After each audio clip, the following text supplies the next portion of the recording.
Yeah, so okay, let's talk about this Fed decision in September. There's going to be an FOMC meeting on September 17th. A lot of people are thinking that Jerome Powell is going to cut rates. It's like a 73% chance that he is. I think that this is off, and I'll explain to you why, right? I'm not an analyst, I'm not a professional analyst, just trying to make money on the internet, but I got a lot of time and I do a lot of research. So here's what I found. So basically, all of this is on the heels of a really bad job report, right? Or labor report that came out last week. Basically, the labor report, and you can read it here, right? This is a whole long report. There's all the data that you need in here. I'll post this in the YouTube link. But basically, to sum it up, the economy only added like 73,000 to 77,000 jobs, which is way, way underestimated to what it should be, which is like, in the hundred thousands, right? At this rate, we can't even, if this were to continue, we wouldn't even be able to keep up our job creation with population growth, which is really bad.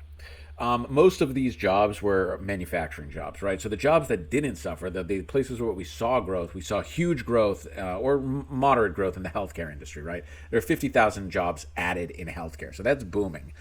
Social assistance, we saw some jobs added there. Leisure hospitality was kind of flat, and we saw a huge decline in federal government jobs. So, right, remember Doge, remember Elon Musk? A lot of this was because of those federal government job cuts. We saw big cuts in manufacturing, right, and a lot of that is tariff related. And yeah, so it's the industries you would expect. The one thing it is not AI. Okay, I know there's a lot of like fear about AI, and hey, look, those concerns are like legitimate, but it's not AI. Okay, so if you think it's AI, you're delusional. I don't know what to tell you. Like whatever. Yeah, like you're delusional, man. Look at the facts. That's not to say I don't think AI is scary. I do think AI is scary, but it's that disruption isn't going to happen yet. All right, we're a couple years out from that. It's not going to happen yet.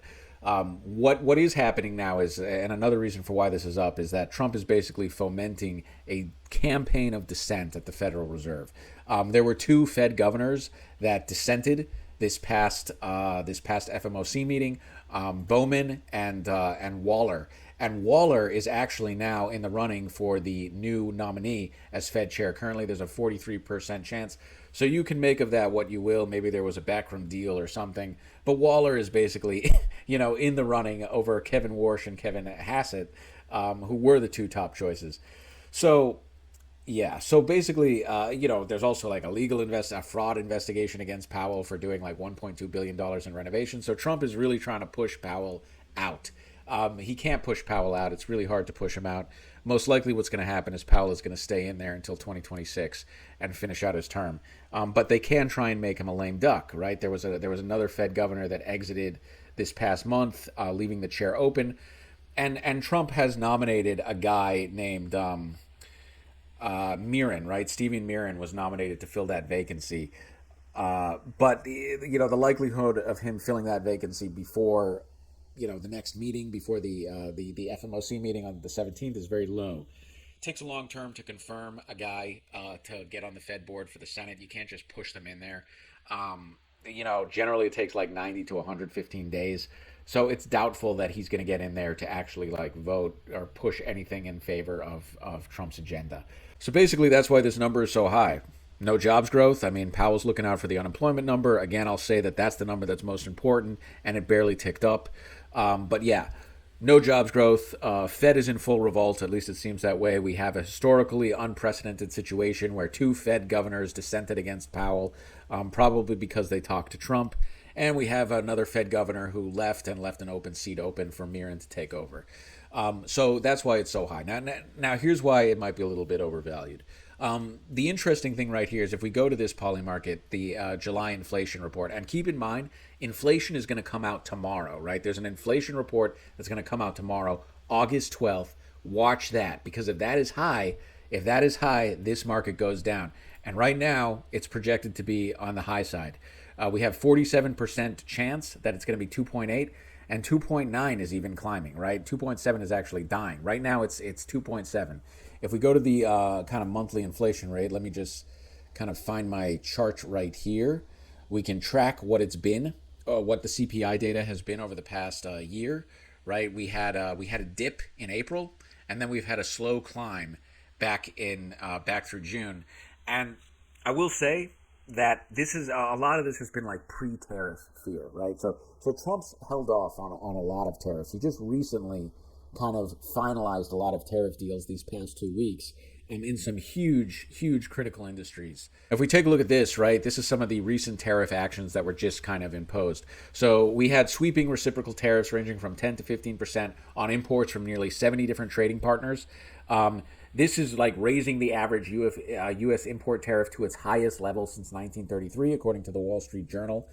India, right, recently the U.S. decided to increase tariffs from 25% to 50% on Indian goods because India is essentially refusing to stop importing Russian oil.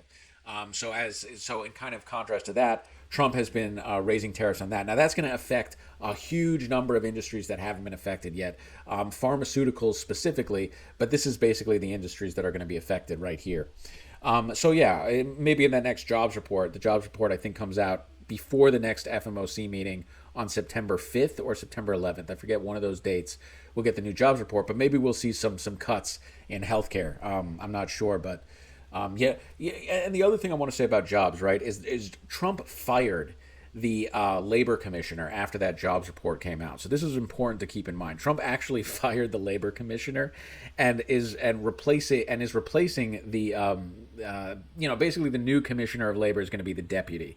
But you could kind of see that maybe this labor thing is a revolving door, right? And if I'm the guy deciding the next labor report, I'm going to fudge the numbers to make that report look really good so I don't get fired. Like maybe I want to get in Trump's good graces and make my deputy position a permanent position and be the overseer of the, be the actual labor commissioner. It's not wild to expect that the jobs report is going to be Trumpified, okay? I don't have anything against Trump. I'm not trying to get political here. I'm just saying, in my personal opinion, Biden fudged the numbers. It's not unreasonable to think Trump will fudge the numbers either. I think this is just the way that the U.S. is going, personally. So I would not bet too much on that next labor report, which is another reason why this is so high. People think the next labor report is going to be really bad.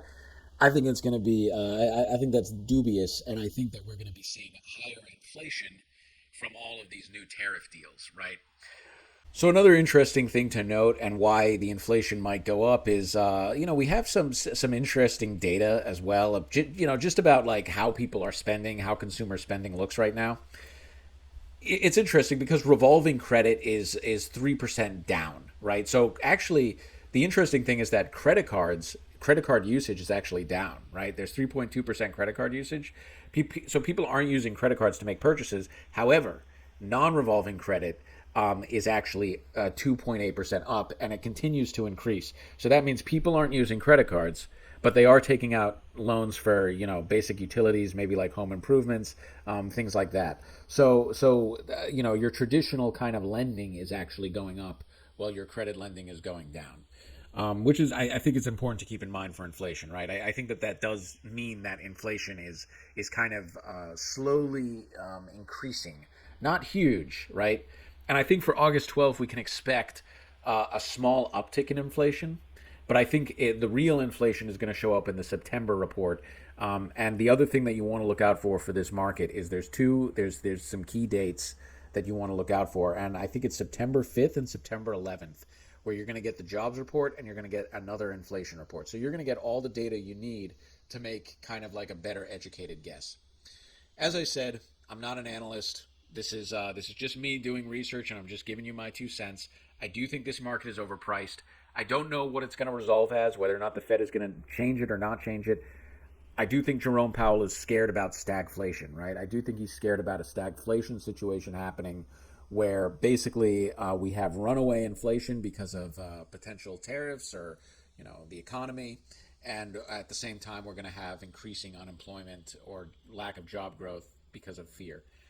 So that's what he's looking out for, right? The last time we had stagflation, the Fed chair raised he raised the rates to tackle inflation first, and then he tackled the rest of it later. So who knows what's going to happen? I do think this is overpriced, but yeah, stay tuned. I'll keep watching this market, and yeah, thanks for watching.